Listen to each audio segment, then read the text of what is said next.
Bugun men juda muhim mavzuni tushuntirib beraman. Pensiyasini bank kartasiga oladigan har bir fuqaro nimalarni bilishi shart. Bu masala faqat pensionerlarga emas, ularning farzandlari, nevaralari, qarindoshlari va parvarish qilayotgan odamlarga ham tegishli. Chunki bitta kichik xatolik sabab pensiya kechikishi, karta bloklanishi, pul yechib olinmay qolishi yoki odam o'z haqqini vaqtida olmasligi mumkin. Shuning uchun videoni oxirigacha ko'ring. Hoziroq kanalga obuna bo'ling, like bosib qo'ying. Chunki bu ma'lumot bugun sizga bo'lmasa, ertaga albatta yaqinlaringizdan biriga kerak bo'ladi. Avvallar ko'pchilik pensiyasini naqd pul shaklida olardi. Masalan, mahallaga yoki uyga pochta xodimi kelardi, pensioner imzo qo'yib pensiyasini qo'lma-qo'l olardi. Bu usulning qulay tomoni shunda ediki, yoshi katta odam bankka bormasdi, bankomat izlamasdi, telefon ilovasidan foydalanishga majbur bo'lmasdi. Lekin bu tizimda ham muammolar ko'p edi. Pul kechikib kelishi, odam uyda bo'lmasa, qayta kelishni kutishi. Ayrim joylarda navbat, ayrim holatlarda hisob kitobdagi chalkashliklar, hatto oila a'zolari o'rtasida pul kimning qo'lida turishi bo'yicha kelishmovchiliklar bo'lardi. Hozir esa ko'p pensionerlarning pensiyasi bank kartasiga tushyapti. Bu zamonaviy tizim albatta qulaylik beradi. Pul aniq hisob raqamga tushadi. Uni bankomatdan yechish, do'konda to'lash, dorixonada ishlatish, kommunal to'lovlarga sarflash mumkin. Lekin men ekspert sifatida shuni aniq aytaman. Karta qulay bo'lsa ham, u bilan bog'liq xavflar va nozik jihatlar bor. Ayniqsa yoshi katta odam karta, PIN kod, SMS xabar, bank ilovasi, firibgar qo'ng'iroqlar, ishonchnoma, muddat tugagan karta, bankomat komissiyasi kabi masalalarni bilmasa, o'z pensiyasidan vaqtida foydalana olmasligi mumkin. Eng katta o'zgarish shundaki, endi pul qo'lga berilmaydi. Avval bank hisobiga tushadi. Demak, pensionerning shaxsiy ma'lumotlari, karta holati, bankdagi hisob raqami, karta muddati, telefon raqami va shaxs tasdiqlovchi hujjatlari to'g'ri bo'lishi kerak. Oldin pochta xodimi odamni tanishi mumkin edi.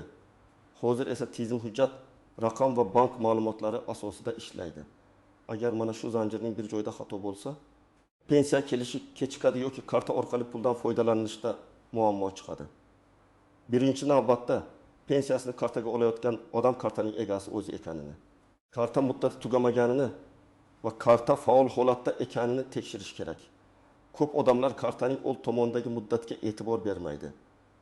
Masalan, kartada 1524 deb yozilgan bo'lsa, bu karta 2024 yil may oyigacha amal qilganini bildiradi. Muddat tugaganidan keyin pensiya hisobga tushishi mumkin, lekin karta orqali pul yechish yoki to'lov qilishda muammo paydo bo'ladi. Ba'zi banklarda avtomatik yangilash bo'ladi. Ba'zilarida esa bank bo'limiga borib yangi karta olish kerak bo'ladi. Ikkinchi masala PIN kod. Men doim pensionerlarga aytaman, PIN kodni hech qachon kartaning ustiga yozmang. Qog'ozga yozib hamyon ichiga solmang, begonaga aytmang. Juda ko'p real holatlarda pensioner karta bilan birga PIN kodni ham farzandiga, qo'shnisiga yoki tanishiga beradi. Agar u odam halol bo'lsa, muammo yo'qdek ko'rinadi. Lekin karta yo'qolsa yoki kimdir ko'rib olsa, pulni qaytarish juda qiyin bo'ladi. Bank odatda PIN kod to'g'ri kiritilgan bo'lsa, operatsiyani karta egasi yoki kodni bilgan odam bajargan deb hisoblaydi.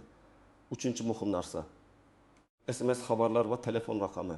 Pensiya kartaga tushganda odatda SMS keladi yoki bank ilovasida ko'rinadi. Lekin pensionerning bankdagi telefon raqami eski bo'lsa, masalan, oldingi raqam ishlamay qolgan bo'lsa, u pul tushganini bilmaydi. Bundan tashqari, ayrim firibgarlar aynan yoshi katta odamlarga qo'ng'iroq qilib, kartangiz blok bo'ldi, pensiyangiz to'xtaydi, kod keldi, ayting bankdanmiz deb aldashadi. Men qat'iy aytaman. Hech bir haqiqiy bank xodimi sizdan SMS kod, PIN kod yoki kartaning to'liq ma'lumotlarini so'ramaydi. Agar kimdir shunday so'rasa, bu katta ehtimol bilan firibgar. Masalan, bir pensioner opa 1 million 200 ming so'm pensiya oladi. Unga telefon qilib, sizga qo'shimcha to'lov chiqdi, tasdiqlash kodi keldi, ayting deyishadi. Opa ishonib kodni aytadi. Natijada kartadan 900 ming so'm yechib olinadi. Keyin bankka borsa, operatsiya tasdiqlov kodi orqali bajarilgan bo'ladi. Bunday vaziyatda pulni qaytarish juda murakkab. Shuning uchun men har bir tomoshabinga aytaman. Ota-onangizga, buvingizga, bobongizga buni alohida tushuntiring. Kodni hech kimga aytmaslik kerak. Kimlar ko'proq ehtiyot bo'lishi kerak? Birinchi navbatda yolg'iz yashaydigan pensionerlar. Ikkinchi navbatda telefon va bankomatdan foydalanishni yaxshi bilmaydigan keksalar. 3-chi navbatda. Sog'lig'i sabab o'zi bankka bora olmaydiganlar. 4-chi navbatda pensiya kartasini doim boshqa odamga berib qo'yadiganlar. 5-chi navbatda kartasiga nafaqat pensiya, balki nafaqa, kompensatsiya, moddiy yordam yoki boshqa tushumlar keladigan fuqarolar. Kimlar unchalik xavotir olmasligi mumkin? Agar siz kartangizni o'zingiz ishlatsangiz, PIN kodni hech kim bilmasa, telefon raqamingiz o'zingizda bo'lsa, karta muddati yangilangan bo'lsa, bank SMS'lari kelib tursa va pensiya muntazam tushayotgan bo'lsa, katta xavotirga o'rin yo'q. Lekin baribir tekshirib turish kerak. Chunki karta bugun ishlaydi, ertaga muddati tugashi mumkin. Telefon bugun sizda, ertaga SIM karta yo'qolishi mumkin. Bankomat bugun pul beradi, ertaga texnik muammo bo'lishi mumkin. Birinchi misol. Toshkent viloyatida yashaydigan bir otaxon har oy 1 million 200 ming so'm pensiya oladi. U kishi kartadan foydalanmaydi. Har safar o'g'liga beradi. O'g'li bankomatdan pul yechib keladi. Bir oy otaxon 1 million 200 ming so'm kutadi, lekin o'g'li 1 million 500 ming so'm olib keladi va bankomat komissiya oldi. Qarz bor ekan deydi. Otaxon bankka borib tekshirtirmaguncha aniq bilmaydi. Aslida karta orqali ayrim to'lovlar qilingan yoki pulning bir qismi yechilgan bo'lishi mumkin. Bu yerda eng to'g'ri yo'l har oy pul tushgani, qancha yechilgani, qayerda ishlatilgani bo'yicha SMS yoki bankdan ko'chirma olish. Ikkinchi misol. Bir pensioner ona kartasini dorixonada ishlatadi. Dorixonada to'lov amalga oshmaydi, lekin SMSda pul yechilgani ko'rinadi. Ona vahimaga tushadi. Bunday holatda ba'zan terminalda aloqa uziladi, pul vaqtincha ushlanib qoladi, keyin qaytadi. Lekin qaytmasa bankka murojaat qilish kerak, chek bo'lsa uni saqlash kerak. Agar chek bermagan bo'lsa, to'lov qilingan joyning nomi, vaqti, summa va karta ma'lumotining oxirgi raqamlarini yozib olish kerak. Chunki pulim ketdi deyishning o'zi yetmaydi. Bank tekshirishi uchun aniq ma'lumot kerak bo'ladi. 3-chi misol. Bir odamning pensiyasi kartaga tushmay qoladi. U davlat pensiyani to'xtatdi deb o'ylaydi. Aslida esa bank kartasi muddati tugagan, yangi karta olinmagan yoki bankdagi hisob raqami o'zgargan bo'ladi. Yana bir holatda pensioner boshqa bank kartasiga o'tmoqchi bo'lgan, lekin pensiya jamg'armasi yoki tegishli organlarga yangi rekvizitlar to'liq yetib bormagan bo'ladi. Natijada pul kechikadi. Demak, bankni almashtirganda yoki yangi karta ochganda faqat kartani olish kifoya emas. Pensiya tushadigan hisob ma'lumotlari ham to'g'ri rasmiylashtirilgan bo'lishi kerak. 4-chi misol.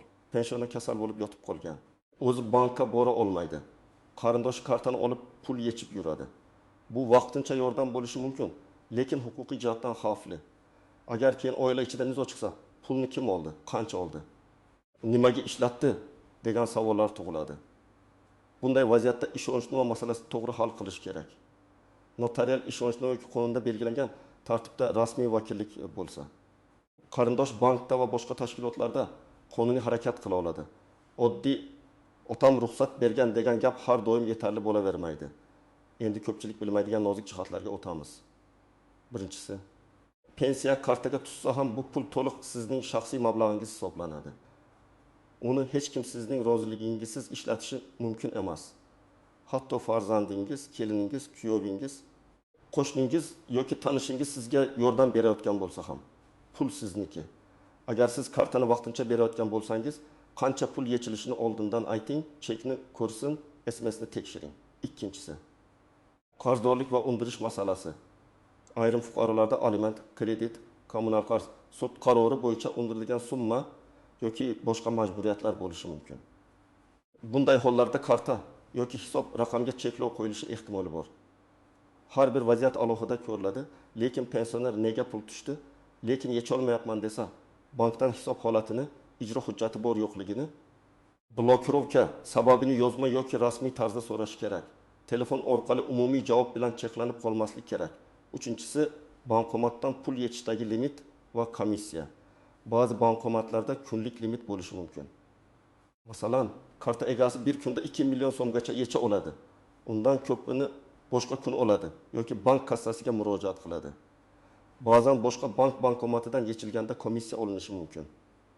Shuning uchun pensioner har doim qaysi bank kartasi, qaysi bankomat, qancha komissiya degan savolni bilishi kerak. 10 ming so'm kichik ko'rinadi, lekin har oy takrorlansa, yilga sezilarli summa bo'ladi. 4-chisi, karta yo'qolsa nima qilish kerakligi. Karta yo'qolganini sezgan zahoti bankka qo'ng'iroq qilib bloklash kerak. Balki uyda qolgandir, keyin qarayman deb kutish xavfli. Agar karta bilan birga pin kod ham hamyonda bo'lsa, pul bir necha daqiqada yechib olinishi mumkin. Bloklangan kartani keyin yangisiga almashtirish mumkin. Lekin yechib olingan pulni qaytarish ancha qiyin. 5-inchisi, pensioner vafot etgan holatlar. Bu juda nozik mavzu, lekin aytishim shart. Agar pensioner vafot etsa, uning kartasidan keyin ham pul yechish qonuniy muammolar keltirib chiqarishi mumkin. Chunki pensiya shaxsning o'ziga tegishli to'lov. Vafotdan keyingi hisob kitoblar, meros, dafn puli ortiqcha to'langan summa va tegishli tartiblar asosida hal qilinadi. Qarindoshlar kartada pul bor ekan deb shoshilmasdan tegishli idoraga murojaat qilish kerak. Chet elga chiqish yoki uzoq muddat boshqa viloyatda yashash. Agar pensioner uzoq vaqt boshqa joyda bo'lsa, kartani ishlatishi mumkin. Lekin ayrim holatlarda shaxsni tasdiqlash, pensiya hujjatlarini yangilash, yashash manzili yoki bank ma'lumotlarini aniqlashtirish talab qilinishi mumkin. Ayniqsa telefon raqami ishlamasa, SMS kelmasa, bank ilovasi ochilmasa, muammo paydo bo'ladi. Shuning uchun safarga chiqishdan oldin karta muddati, telefon raqami va bank aloqasini tekshirish kerak. Endi aniq nima qilish kerakligini aytaman. Birinchi qadam, kartangizni qo'lingizga oling va muddatini tekshiring. Old tomonida oy va yil yozilgan bo'ladi. Agar muddat tugagan yoki yaqinlashayotgan bo'lsa, bank bo'limiga boring. O'zingiz bilan pasport yoki ID karta, pensiya guvohnomasi bo'lsa, uni ham oling. Bankdan pensiya tushadigan kartamni yangilamoqchiman. Hisob raqami o'zgarmaydimi? Yangi rekvizit kerak bo'ladimi? deb so'rang. Ikkinchi qadam, telefon raqamingizni tekshiring. Bankdagi raqam aynan siz ishlatayotgan raqam bo'lishi kerak. Agar eski raqam bo'lsa, bankka borib yangilang. Chunki SMS kodlar, pul tushgani haqidagi xabarlar va xavfsizlik ogohlantirishlari shu raqamga keladi.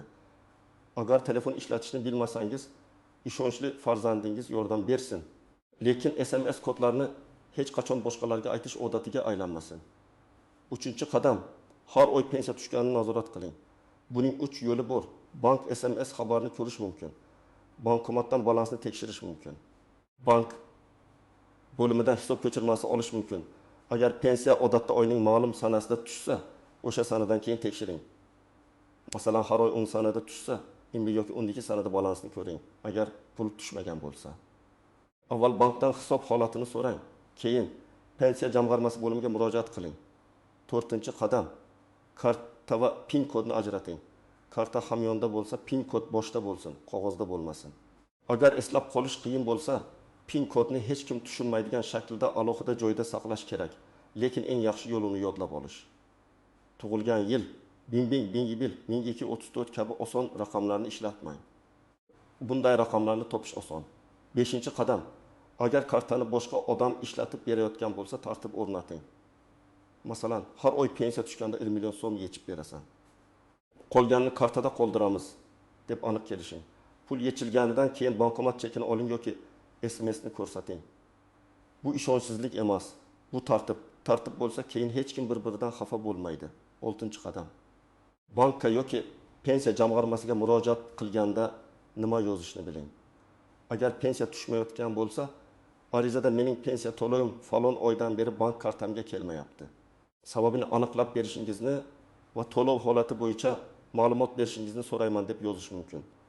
O'zingizning FIO, tug'ilgan sana, pasport yoki ID karta ma'lumotlari, telefon raqami, yashash manzili, bank nomi va kartaning faqat oxirgi 4 raqamini ko'rsating. Kartaning to'liq raqamini hamma joyda yozavermang, ayniqsa internetda yubormang. 7-qadam, bankomat pul bermasa, lekin hisobdan yechildi deb ko'rinsa, darhol bankka murojaat qiling. Bankomat joylashgan manzilni, vaqtni, summani yozib oling. Agar chek chiqqan bo'lsa, saqlang. Bank bunday holatlarni tekshiradi, ortiqcha yechilgan pulni qaytarish tartibi bor. Lekin vaqtni cho'zsangiz, tekshirish qiyinlashadi. 8-qadam, firibgarlardan ehtiyot bo'ling.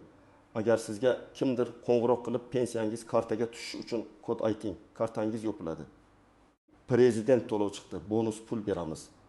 Bank xodimiman desa, gapni cho'zmang. Telefonni qo'ying va bankning rasmiy raqamiga o'zingiz qo'ng'iroq qiling. Hech qachon qo'ng'iroq qilgan odam bergan raqamga qayta qo'ng'iroq qilmang. Rasmiy raqamni kartangiz orqasidan bank saytidan yoki bank bo'limidan oling. 9-qadam, agar sog'ligingiz sabab o'zingiz yura olmasangiz, hujjatlarni qonuniy qiling. Ishonchnoma masalasini notariusdan yoki tegishli tartibda aniqlang. Vakil bo'ladigan odamning pasporti sizning pasportingiz, roziligingiz va kerakli hujjatlar talab qilinishi mumkin.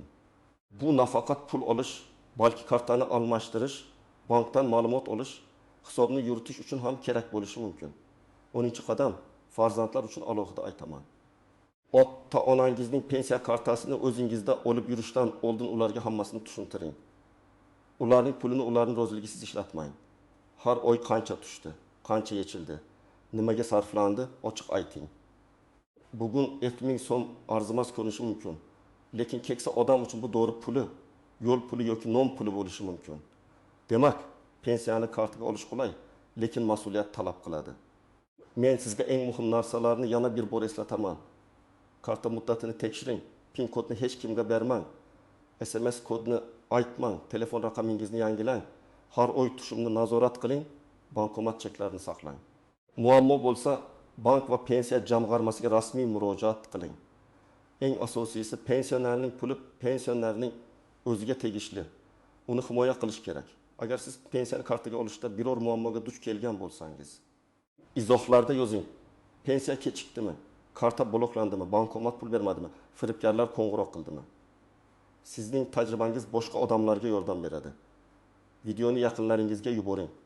Like bosing va kanalga obuna bo'ling. Men esa keyingi videolarda pensiya, nafaqa, bank kartalari va fuqarolarning huquqlari bo'yicha yana muhim mavzularni sodda qilib tushuntirib beraman.